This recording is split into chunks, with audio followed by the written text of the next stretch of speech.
ہفتے کے دوران، بلکہ میں نے پچھلے جمعے میں بیان بھی کیا تھا یہ کہ ایرانی پارلیمنٹ نے یہ کہا ہے کہ حملہ کرنے کی اجازت نہیں ہے،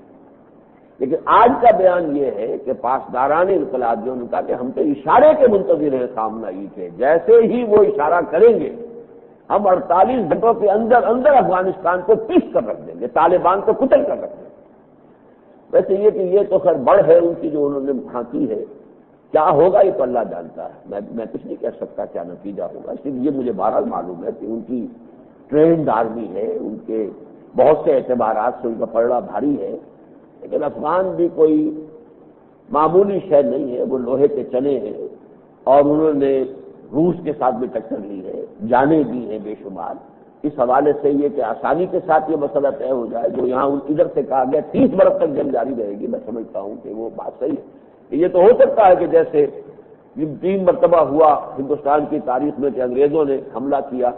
افغانستان پر اور وقتی طور پر فتح حاصل ہو گئی، لیکن اس کو ریٹین کرنا، وہاں پر برقرار رہنا ان کے لیے ممکن نہیں تھا۔ تو ہو سکتا ہے جیسے کہا جا رہا ہے یہ سارا دباؤ ڈال کر ہرات کا علاقہ جو ہے اس کے اوپر قبضہ کر لے، اور یہ علاقہ ہمیشہ سے ایسا رہا ہے کہ یہ کبھی ایران کا حصہ بنا، کبھی افغانستان کا حصہ بنا، یہ اس طرح کا معاملہ رہا ہے ہرات کا۔ اور اگر ہرات کے اوپر یہ قبضہ کر لیں تو پھر یہ ہے کہ جو شمالی علاقات ہیں ان کے ساتھ راستہ کٹ جاتا ہے طالبان کا، طالبان صرف جنوب تک جو ہے محدود ہو کر رہ جاتے ہیں، درمیان میں تو بہت زبردست قسم کا پہاڑی سلسلہ ہے۔ یہ ہو سکتا ہے لیکن وہ اپنے قبضے کو برقرار نہیں رکھ سکے۔ یہ ثابت کیا ہے افغان قوم نے اپنی پوری تاریخ میں کہ وہ اس طرح کے کسی مسئلے کے اندر پھر یہ ہے کہ وہ چاہے گوریلا وار کریں جس طرح بھی کریں، لیکن یہ کہ کسی ایسے قبضے کو وہ برقرار رہنے دینا یہ ان کی تاریخ کے اندر اس کی کوئی مثال نہیں۔ بلکہ مجھے یاد ہے میں نے یہاں بھی کئی مرتبہ تذکرہ کیا ہے، جب تھیچر صاحبہ آئی تھی پاکستان کے دورے میں، جبکہ ابھی جنگ جاری تھی افغانستان کے اندر، تو انہوں نے تورخم پر جا کر وہاں پہ لوگوں سے خطاب کیا تھا، تو اس میں بڑے پیارے الفاظ کہے تھے مارگریٹ تھیچر نے، we learned our lesson and the Russians will also soon learn their lesson۔ ہم نے تو سبق سیکھ لیا تھا، تین جنگیں تھی، فرسٹ افغان وار، سیکنڈ افغان وار، تھرڈ افغان وار، اور پھر ہم نے سبق سیکھ لیا تھا کہ افغانوں کو محکوم نہیں بنایا جاتا۔ تو روسیوں کو بھی عنقریب یہ سبق جو ہے وہ ان کے سمجھ میں آ جائے گا، یہ بھی سبق سیکھ لیں گے۔ واقعہ یہ ہے کہ اس اعتبار سے علامہ اقبال نے جو 2 شعر کہے ہیں میں حیران ہوتا ہوں ان کی بالغ نظری اس قدر گہرا، حالانکہ ایک دفعہ افغانستان ان کا جانا ثابت ہے، لیکن یہ کہ بہرحال چاہے شاہ ولی اللہ دہلوی رحمۃ اللہ علیہ کبھی افغانستان نہیں گئے تھے، لیکن ہندوستان میں بیٹھے ہوئے دیکھ رہے تھے کہ یہاں مرہٹہ قوت کا مقابلہ کرنے والی صرف ایک شخصیت احمد شاہ ابدالی ہے جو افغانستان میں بیٹھی ہے، لہذا اس کو دعوت نامہ بھیجا کہ تم آؤ، ورنہ تو یہ کہ مرہٹہ طاقت جس طریقے سے طوفانی انداز میں اٹھی ہے، اسلام کا اور مسلمانوں کا خاتمہ ہو جائے گا براعظم میں فاتحین سے۔ اسی طریقے سے اقبال نے کہا ہے آسیا یک پے کرے آب و گلست، یہ پورا ایشیا جو ہے کانٹیننٹ بر اعظم، اس کی حیثیت ایک مٹی اور پانی کے پتلے کسی ہے۔ ملت افغان دراں پے کر گلست، یہ افغان قوم جو ہے یہ اس مٹی کے پیکر میں دل کے معنی میں۔ اگر نوٹ کیجئے کس قدر خوبصورتی سے اس حدیث کو لا کے یہاں پر سمو دیا علامہ اقبال نے۔ حضور نے فرمایا الا ان فی الجسد مضغۃ اذا صلح صلح الجسد كله واذا فسدت فسد الجسد كله، آگاہ ہو جاؤ جسم انسانی میں ایک لوتھڑا ایسا ہے کہ اگر وہ درست ہو سارا جسم درست ہو جائے گا، وہ خراب ہو اس میں فساد ہو سارے جسم میں فساد ہو جائے گا۔ الا وہی القلب، آگاہ ہو جاؤ وہ دل ہے۔ تو دل کی تمثیل دے کر آسیا یک پے کرے آب و گلست، ملت افغان دراں پے کر دلست، در کشاد او کشاد آسیا، در فساد او فساد آسیا۔ اگر وہاں جو ہے صورتحال بہتر ہو، امن و امان ہو تو پورے ایشیا میں امن و امان رہے گا، اور اگر وہاں فساد ہو تو پورے ایشیا کے اندر فساد کا ضرور ہو جائے گا۔ تو یہ جو ملت افغان ہے، اس لیے میں کہہ رہا ہوں کہ یہ چاہے جو بھی وہ کہہ رہے ہوں لیکن ہوگا کیا یہ تو اللہ ہی جانتا ہے۔ لیکن اس معاملے میں اسی لیے میں نے جو آیات آج پڑھی ہے 5 آیات سورہ حجرات کی، ان میں سے 3 پہلی آیات کا تو تعلق جو ہے، بلکہ حقیقت میں پہلی آیت کا صرف وہ تو ہے دوسرے مسئلے سے وہ بعد میں عرض کروں گا، لیکن آخری 2 آیات کا تعلق جو ہے اس واقعے سے ہے۔ چنانچہ وہ جو جلسہ ہوا APC کا، اس میں بھی جو قاری صاحب تھے انہوں نے انہی آیات کی تلاوت کی تھی، وَإِن طَائِفَتَانِ مِنَ الْمُؤْمِنِينَ اقْتَتَلُوا فَأَصْلِحُوا بَيْنَهُمَا، اگر اہل ایمان میں سے دو گروہ آپس میں لڑ پڑے تو تم پر لازم ہے کہ ان کے مابین صلح کراؤ. فَإِن بَغَتْ إِحْدَاهُمَا عَلَى الْأُخْرَى فَقَاتِلُوا الَّتِي تَبْغِي حَتَّى تَفِيءَ إِلَىٰ أَمْرِ اللَّهِ، پھر اس کے بعد بھی اگر ایک فریق دوسرے کے اوپر زیادتی پر تلا رہے تو اب لڑو مل جل کر اس فریق سے جو زیادتی کر رہا ہے، یہاں تک کہ وہ سر جھکا دے اللہ کے فیصلے کے سامنے. فَإِن فَاءَتْ، پھر اگر وہ سر جھکا دے فَأَصْلِحُوا بَيْنَهُمَا بِالْعَدْلِ وَأَقْسِطُوا، دوبارہ صلح کرا دو ان کے مابین عدل کے ساتھ، اور دیکھو انصاف سے کام لینا. ان اللہ یحب المقسطین، یقیناً اللہ تعالیٰ انصاف کرنے والوں کو پسند کرتا ہے. انما المؤمنون اخوۃ، مومن تو سب کے سب آپس میں بھائی بھائی ہیں. فاصلحوا بین اخویکم، تو اگر دو مسلمان لڑ پڑے، دو مسلمان گروہ لڑ پڑے تو تم سمجھو کہ دو بھائی لڑ رہے ہیں، تو فطرت کا تقاضا یہ ہے کہ ان کے درمیان صلح کرانے کی کوشش کرو. تو فاصلحوا بین اخویکم، اپنے دو بھائیوں کے مابین صلح کرا دیا کرو. واتقوا اللہ، اور اللہ تعالیٰ کا تقوی اختیار کرو. لعلکم ترحمون، تاکہ تم پر رحم کیا جائے. اب یہ ہے گویا کہ ایک نہایت عمدہ دو آیتوں میں ایک مفصل قانون ہے، بین الاقوامی سطح پر بھی مسلمانوں کے لیے اور ملت اسلامیہ کے لیے بھی. اس کی کئی دفعات ہیں. پہلی بات تو معلوم ہوئی کہ مسلمانوں میں آپس میں جھگڑا ہو سکتا ہے، فرشتے تو نہیں ہیں، سب کے سب لڑائی ہو سکتی ہے. صحابہ کرام میں بھی ہو گئی تھی، لہذا اسے کوئی بڑی قیاس نہ سمجھو. وَإِن طَائِفَتَانِ مِنَ الْمُؤْمِنِينَ اقْتَتَلُوا.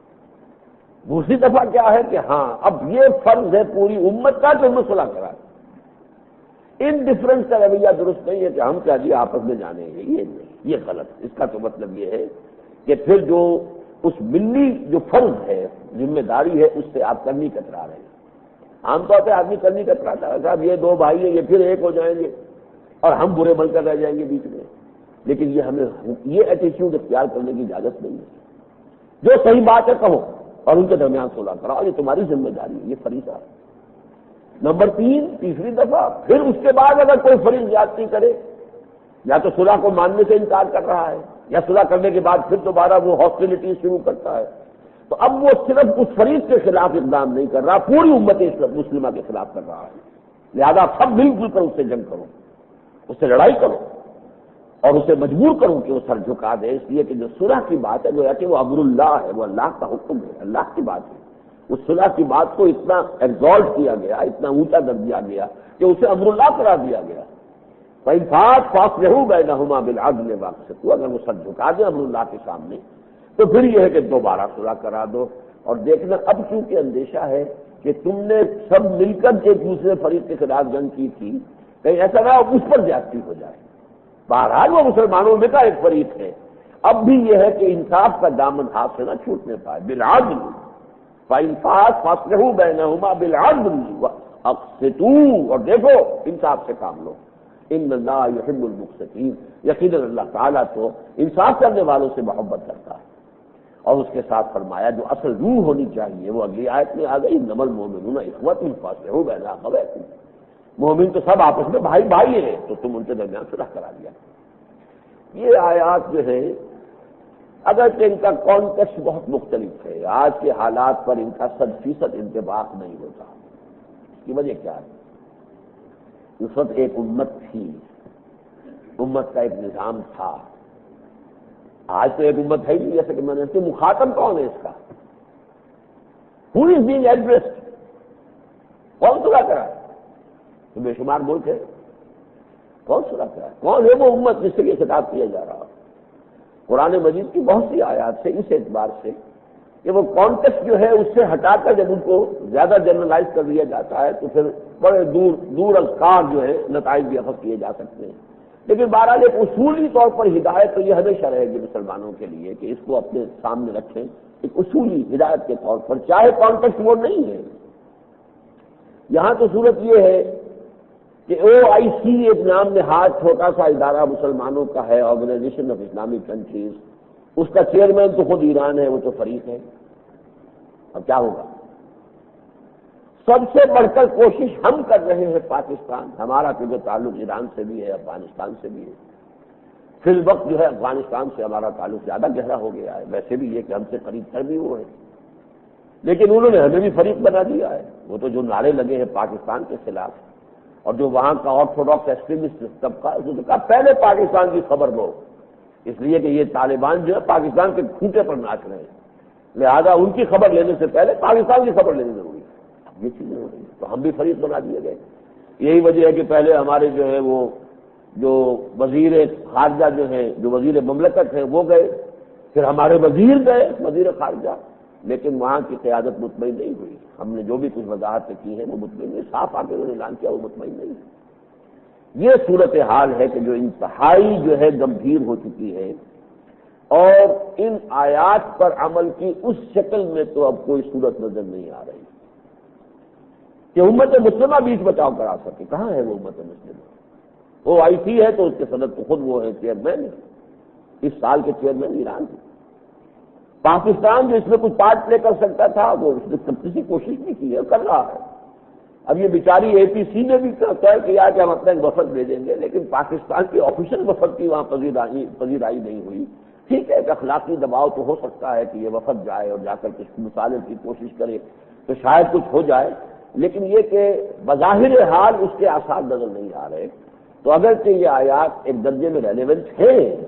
وَإِن طَائِفَتَانِ مِنَ الْمُؤْمِنِينَ اقْتَتَلُوا فَأَصْلِحُوا بَيْنَهُمَا فَإِن بَغَتْ إِحْدَاهُمَا عَلَى الْأُخْرَىٰ فَقَاتِلُوا الَّتِي تَبْغِي حَتَّىٰ تَفِيءَ إِلَىٰ أَمْرِ اللَّهِ فَإِن فَاءَتْ فَأَصْلِحُوا بَيْنَهُمَا بِالْعَدْلِ وَأَقْسِطُوا إِنَّ اللَّهَ يُحِبُّ الْمُقْسِطِينَ إِنَّمَا الْمُؤْمِنُونَ إِخْوَةٌ فَأَصْلِحُوا بَيْنَ أَخَوَيْكُمْ وَاتَّقُوا اللَّهَ لَعَلَّكُمْ تُرْحَمُونَ۔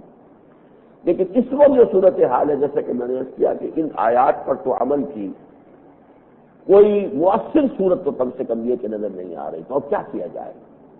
میں نے جو موقف اختیار کیا، اور وہ موقف جو ہے تازہ ندائے خلافت میں وہ چھپ بھی گیا ہے اختصار کے ساتھ، اس کی رداد جو ہے آل پارٹیز کانفرنس کی وہ چھپ گئی ہے اور اس میں میری گفتگو بھی آ گئی ہے۔ میرا موقف یہ تھا کہ اپیل کا معاملہ ہے در حقیقت، کوئی ثالثی کرانا کوئی یہ بڑا مشکل کام ہے۔ درخواست کی جائے، اپیل کی جائے ایران سے، اور یہ اپیل دو حوالوں سے ہو سکتی ہے۔ ایک براڈر پرسپیکٹو ہے، پس منظر ہے، اور وہ یہ کہ یہی تین ملک ہے کہ جو اس وقت جو طوفان چڑھتا آ رہا ہے یہودی امپیریلزم کا، اس کے آگے یہ بند باندھ سکتے ہیں، یہ آخری چٹان بن کر کھڑے ہو، اکیلے ان سب کا بیڑا غرق کر دے گا۔ یہ جو استعمار ہے یہودی استعمار، ایک ایک کر کے سب کو تباہ و برباد کر دے گا۔ اس کا اگر مقابلہ ممکن ہے تو یکجان ہو کر یا ایک متحدہ بلاک بنا کر ہی ممکن ہے۔ یہی وجہ ہے کہ وہاں پر باقی سب اگرات میں تو وہ جس طرح کی ایک رسمی سی بات ہوا کرتی ہے، ہمارے اور افغانستان کے اور ہمارے اور ایران کے بڑے تاریخی روابط ہیں، ثقافتی روابط ہیں، تہذیبی روابط ہیں، اور یہ کہ مذہبی روابط رہے ہیں پوری تاریخ میں، اس کی بات کی میں نے کہا کہ میں مستقبل کی بات کرنا چاہتا ہوں، اور مستقبل کی بات ان احادیث نبویہ کے حوالے سے کرنا چاہتا ہوں جن میں یہ صریح پیشنگوئی کی گئی ہے کہ پوری دنیا پر اللہ کے دین حق کا غلبہ ہوگا، اور اس غلبے کے نقطۂ آغاز کے لیے جو اشارے کیے گئے ہیں وہ ایک حدیث میں تو آیا مشرق، اب جزیرہ نمایاں مشرق میں یہی تین ملک ہیں، اس کے بعد تو اب ہندوستان جو ہے وہ ایک بہت بڑا یہ سمجھیے کفر کا بہت بڑا جو ہے سمندر ہے، اگرچہ وہ مسلمان مچھلیاں بھی تیر رہی ہیں اس میں، لیکن باہر تو کفر کا سمندر ہے بہت بڑا، اور اس میں اب ازدہے جو ہے ازدہے نہیں تو یہ کہ وہ جن کو کروکوڈائل کہتے ہیں، اب تو وہ وہاں پر بی جے پی کی شکل کے اندر وہ کروکوڈائل جو ہے وہ نظر آ رہے ہیں۔ اس کے بعد ہے بنگلہ دیش ہے، یا پھر یہ ملائیشیا، یہ چھوٹے چھوٹے جزیروں کی حیثیت ہے ان کی، یہ عالم اسلام کے ساتھ ان کا کوئی اتصال نہیں ہے، کنٹینیوٹی نہیں ہے۔ تو یہ ہے اصل جو خطہ ہے مشرق میں، جزیرہ نما عرب کے مشرق میں ایران، افغانستان، پاکستان۔ پھر یہ کہ پاکستان سے وہ جو علامہ اقبال نے کہا کہ میرا وطن وہی ہے، میرا وطن وہی ہے، میرے عرب کو آئی ٹھنڈی ہوا جہاں سے، یہ ہندوستان کی طرف سے ٹھنڈی ہوا حضور کو آئی۔ پھر دوسرا لفظ جو آتا ہے وہ خراسان ہے، اور خراسان بزرگ جو ہے، the greater Khorasan of the days of the prophet صلی اللہ علیہ وسلم، اس میں پورا افغانستان بھی تھا، سوائے اس کے جنوبی ریگستانی علاقے تھے، یہ سیستان کہلاتا تھا، بلوچستان اور یہ علاقہ جو ہے جنوبی یہ ایک تھا سیستان۔ لیکن یہ کہ اس سے اوپر کا پورا افغانستان، کچھ حصہ ایران تھا، کچھ حصہ پاکستان کا، یہ خراسان تھا اس وقت، اور یہاں سے فوجیں چلیں گی کہ جو یروشلم کو پھر کفار کے قبضے سے نجات دلائیں گی اور جھنڈے جو وہاں جا کر ڈٹ جائیں گے۔ یہ خبریں ہیں۔ اس اعتبار سے ان تینوں ملکوں کے درمیان ہم تو خواب دیکھ رہے تھے کہ یہ ایک وحدت بنے، ان کے درمیان ایک اتحاد پیدا ہو، یہ ایک بلاک بن جائیں۔ اس حوالے سے ہمیں اس مستقبل کے سیناریو کے حوالے سے ہمیں اپیل کرنی چاہیے کہ یہاں اس خطے میں تو باہمی خونریزی اور جنگی جو ہے وہ سلسلہ شروع کرنا جو ہے وہ گویا کہ دشمنوں کے گھر میں چراغ جلانا اور ملت اسلامیہ کی طاقت کو کمزور کرنا۔ جیسے سازش پہلے ہوئی تھی کہ امریکی جو سفیر تھی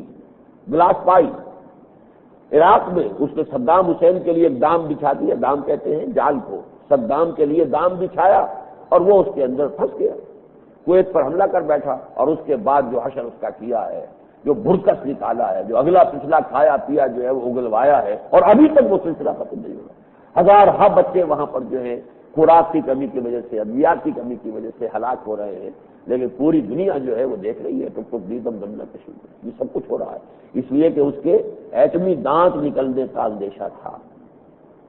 سب سے پہلے تو ان کے ریئیکٹرز آ کر ڈسٹرائے کر گئے تھے، وہ تو بہت پرانی بات ہے، اور اب دھمکی دی ہے اسرائیل نے ایران کو کہ ہم ان کی تمام ایٹمک تنصیبات کو تباہ کر دیں گے، اور ایران نے پھر منہ توڑ جواب دینے کی بات بھی کی ہے۔ پاکستان اصل میں فاصلے پر پڑ جاتا ہے، پاکستان کے لیے انہیں بھارت سے مدد لینی پڑتی ہے، وہاں براہ راست یہاں آ کر جو ہے اسرائیل سے طیارے وہ کام نہیں کر سکتے، لیکن ایران تو دور نہیں ہے ان سے، وہاں تو وہ کام کر سکتے ہیں۔ اس اعتبار سے صورتحال جو ہے وہ یہ ہے کہ اس میں جو اپیل ہونی چاہیے وہ مستقبل کے، اس امت کے مستقبل کے حوالے سے، کہ یہ بجائے سے کہ ہم آپس میں لڑیں اور مریں اور ختم ہوں، ہمیں جمع ہو کر ہمیں تو اس دور کی تیاری کرنی ہے جس دور کی پیشن گوئیاں اور خوشخبریاں محمد رسول اللہ صلی اللہ علیہ وسلم نے دی۔ لہذا میں نے وہاں پھر تین جو ہے وہ یہ تو باتیں جو میں نے کی وہ تو مستقبل کے اعتبار سے تھی، پیشن گوئیوں کے حوالے سے محمد رسول اللہ صلی اللہ علیہ وسلم کی، اور تین دلائل میں نے دیے اس وقت کے حوالے سے، اور اس کا مجموعی عنوان میں نے یہ بنایا کہ ایران کو اس وقت بڑے بھائی کا سا کردار اختیار کرنا چاہیے۔ ایران بڑا ملک ہے افغانستان کے مقابلے میں، رقبہ بھی بہت بڑا ہے، آبادی بھی بہت زیادہ ہے، افغانستان کا رقبہ بھی تھوڑا ہے، آبادی بھی کم ہے، تو بڑے بھائی کا کردار ادا کرے۔ بڑا بھائی جو ہے وہ چھوٹے بھائی کے ساتھ جس طرح شفقت کرتا ہے، کبھی کبھی کوئی خطا اس سے غلطی بھی ہو جائے تو معاف کرتا ہے۔ دوسری بات میں نے کہی کہ انہیں چاہیے ایران کو کہ افغانستان کو یہ رعایت دیں، یہ کنسیشن دیں کہ جو توڑ پھوڑ کا عمل ایرانی انقلاب کے دوران ایران میں آیا تھا وہ ابھی وہ افغانستان میں جاری ہے۔ افغانستان میں کوئی ٹرینڈ آرمیز تو ہے نہیں، یہ جو افغان جو ہے مجاہدین یہ کوئی فوجی تو نہیں ہے کہ جن کو ٹریننگ ملی ہو اور وہ سارے اصول اور آداب سے اور ایٹیکیٹ سے اور جو پروٹوکالز ہیں ان سے واقف ہوں، بین الاقوامی کیا معاملات ہیں، کیا اصول ہیں، ان سے غلطی ہو گئی، انہوں نے سفارتکاروں کو قتل کر دیا، کنسیشن دیا جانا چاہیے۔ اور دوسرے یہ کہ پھر یہ بھی پتہ نہیں کہ کن حالات میں قتل کیا، ہو سکتا ہے انہوں نے جنگ میں حصہ لے لیا ہو،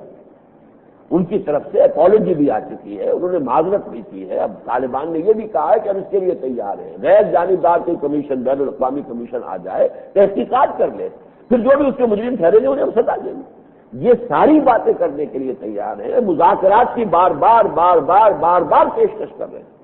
لیکن وہاں ادھر معلوم ہوتا ہے کہ گردن اکڑی ہوئی ہے اور کوئی بات بھی سننے کے لیے تیار نہیں۔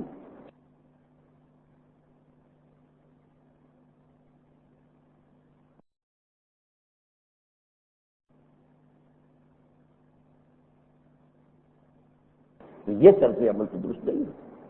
تیسرا میں نے کہا کہ جب OIC کا چیئرمین ہے ایران تو اس وقت اس کی حیثیت ایک پیٹریارک کی ہے، ایک بزرگ کی ہے، جو قبیلے کا کوئی بڑا سردار ہوتا ہے۔ اب ظاہر بات ہے OIC جو ہے یہ مسلمانوں کا قبیلہ ہے نا، قبائل کا ایک اشتراک کہہ لیجیے، اس میں جس کو صدارت حاصل ہے، جو چیئرمین ہے وہ گویا کہ اس وقت سربراہ ہے،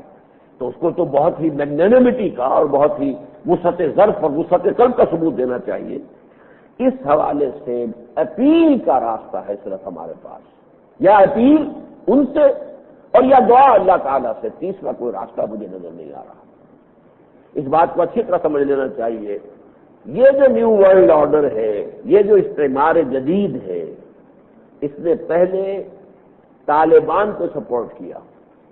اور پاکستان اور سعودی عرب کے تھرو سپورٹ کیا اور ایران کو خائف کر دیا کہ یہ امریکہ ہمیں در حقیقت انسرکل کرنے کی کوشش کر رہا ہے. وہ ایک خوف پیدا کر دیا ایرانیوں کے اندر، ایک احساس پیدا کر دیا. اب ریورس گیئر لگایا، اب ایران سے تو پینگیں بڑھائی جا رہی ہیں، دوستیاں ہو رہی ہیں، وہ جو بھی کہتے ہیں فینسز بینڈ کیے جا رہے ہیں، اور ساتھ ہی سعودی عرب نے بھی اپنے سفارتی تعلقات منجمد کر لیے ہیں. گویا کہ افغانستان کی سپورٹ جو تھی اس سے ہاتھ کھینچ لیا ہے. اب تاکہ اب یہ لڑائی ہوگی ملت اسلامیہ جس طرح ادھر بھرکس نکل گیا تھا عراق کا، ایسے یہاں بھرکس نکل جائے گا. یہ ابھرتی ہوئی طاقت جو ہے ان میں سے یہ ایک دوسرے کے ساتھ دست و گریبان ہو جائیں، اور یہ عذاب جو ہے جس کو کہ قرآن مجید کو تو عذاب الہی سے بھی تعبیر کیا گیا، آئے کسی کے ہاتھوں لیکن ہے تو عذاب الہی، کسی کے ذریعے سے آئے. چاہے وہ ابو جہل کا کوڑا تھا جو پڑ رہا تھا حضرت یاسر اور حضرت سمیہ کی پیٹھ پر، لیکن اس میں رب کے بغیر تو وہ کوڑا نہیں مار سکتا تھا. یہ اصل میں ہمیں در حقیقت سزا مل رہی ہے، وہ جو سورہ انعام کی آیت نمبر 65 میں بیان ہوئی ہے، اور یلبسکم شیعا ویذیق بعضکم بعض بعض، تمہیں گروہوں اور جماعتوں میں تقسیم کر دے اور ایک دوسرے سے ٹکرا دے. یہ معاملہ ہے جو مغربی استعمار ہمارے ساتھ کرنا چاہتا ہے. اور اس سے بھی آگے بڑھ کر ایک بات اور دیکھیے، یہ تو ہمارا چونکہ امیڈیٹ نیبرہڈ ہے اس لیے میں نے اتنی تفصیلی بات کی.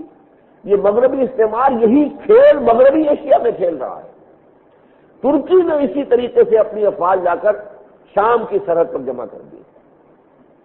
اور ترکی کے ساتھ معاہدہ اسرائیل کا ہو رہا ہے. وہ ساری جو بھی ان کی ہے جوائنٹ جو بھی وہ ایکسرسائز کرتے ہیں فوجی، ان کے جو معاہدات ہیں وہ تو اپنی جگہ پر ہیں.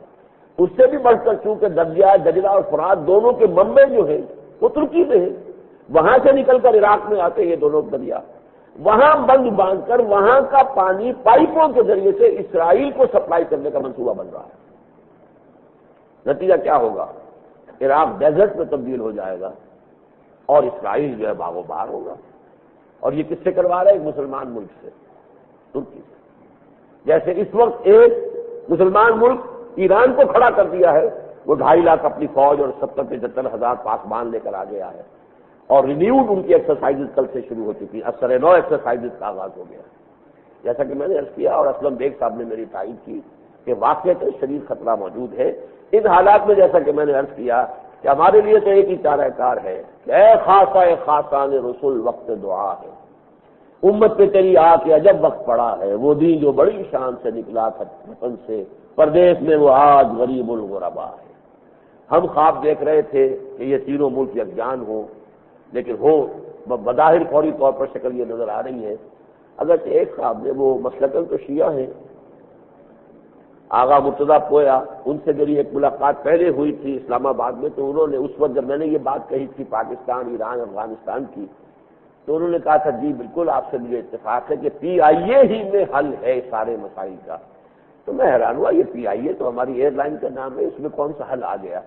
کیونکہ PIA سے میری مراد ہے پاکستان، ایران، افغانستان، PIA. تو ان کی اس بات سے ابھی ملاقات ان سے ہوئی ہے اس APC میں، تو انہوں نے کہا کہ یہ جو بھی کچھ ہو رہا ہے اونچ نیچ ہوگی بالآخر وہیں جائے گا معاملہ. میں خوش ہوں اس پر کہ ان کی یہ رائے ہے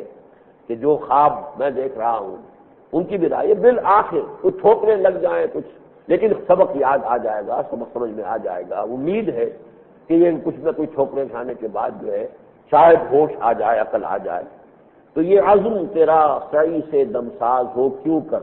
اسباب نہ ہو جمع تو آغاز ہو کیوں کر، اسباب کرے جمع خدا ہی کا ہے یہ کام، طالب ہو خدا سے تو دعا ہی کا ہے یہ کام. تو ہمیں اس معاملے میں اللہ تعالیٰ سے دعا کرنی چاہیے، اور یہی ہمارے پاس تو سب سے بڑا ہیلہ اور سب سے بڑا وسیلہ ہے. دوسری بات جو اندرون ملک کے 2 معاملات ہیں، ان میں سے ایک تو ہے کہ جو رحمان ملک صاحب کی بدنام زمانہ رپورٹ آبزرور نے شائع کی، اور اس پر جو طوفان اس ملک میں اٹھا ہے مخالفت میں بھی، اور اس کے حوالے سے موجودہ حکومت کے خلاف پروپیگنڈا بھی بہت زور شور سے. یہ معاملہ واقعتاً ایسا ہے کہ اس کے ضمن میں بھی ہمیں قرآن مجید کی ایک ہدایت جو ہے جو انہی آیات کے اندر موجود ہے. کہا جا رہا ہے وہ تو بگوڑا تھا، وہ تو فلاں تھا، وہ تو خود کرپٹ تھا، وہ یہ تھا. بھائی کچھ بھی ہو، قرآن کہتا ہے یا ایھا الذین آمنوا ان جاءکم فاسق بنبأ فتبینوا، اگر تمہارے پاس کوئی فاسق بھی کوئی خبر لے کر آتا ہے تو تحقیق تو کرو، ٹھیک ہے فوراً اقدام نہ کر دو، تحقیق کرو، لیکن نظر انداز کر دینا تو ٹھیک نہیں۔ فتبینوا ان تصیبوا قوما بجہالۃ فتصبحوا علی ما فعلتم نادمون، مراد یہ کہ تم نادانی میں کسی قوم پر حملہ کر بیٹھو، بعد میں تمہیں جو ہے اس پر پشیمان ہونا پڑے، بات صحیح ہے، لیکن پہلا لفظ ہے فتبینوا، تحقیق کرو۔ یہاں جو خبریں آ رہی ہیں، پہلے خبر آئی تھی جب تک ابھی نواز شریف صاحب منظر عام پر نہیں آئے تھے، باہر سے رپورٹ آ گئی، داخل دفتر کر دی گئی، اس کو تو صرف بدنیتی پر مبنی ہے۔ اب کہا گیا ہے وہ سرکاری طور پر صحیح طور پر تو آئی ہی نہیں۔ یہ جو انداز بدل رہے ہیں، پہلے کہا حسین نواز صاحب نے کہ ہم اس کے خلاف کارروائی کریں گے، اس کے بعد کچھ ایسی باتیں آئیں کہ نہیں کوئی ضرورت نہیں۔ یہ چیزیں تو شکوک و شبہات پیدا کریں گے۔ اسی قسم کے معاملات تو پہلے ہوئے تھے، وہ سرے محل تھا اور یہ تھا، اور اتنا منو سونا جو ہے وہ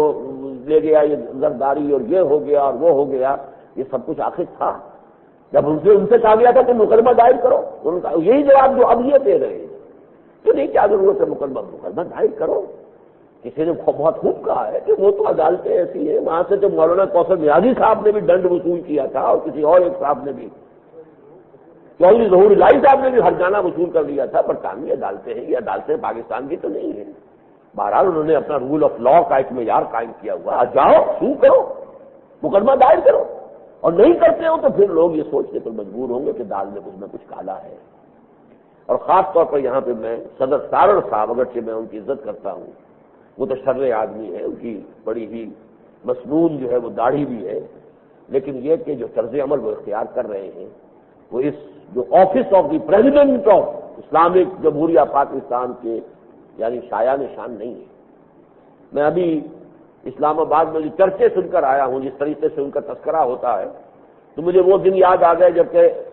راول پنڈی کی دیواروں پر لکھا گیا تھا کہ چودھری فضل الہی کو رہا کرو۔ وہ صدارت کا منصب جس طریقے سے اس زمانے میں بدنام ہوا تھا، اسی طریقے سے بدنام ہونے کرنے والی بات ہے۔ ٹھیک ہے، آپ کے ہاتھ سے نواز شریف تلوار لے چکا ہے، آپ جو ہے ان کو ڈسمس نہیں کر سکتے، لیکن پھر بھی ایک وقار تو اس office of the president of Pakistan اس کا ہونا چاہیے۔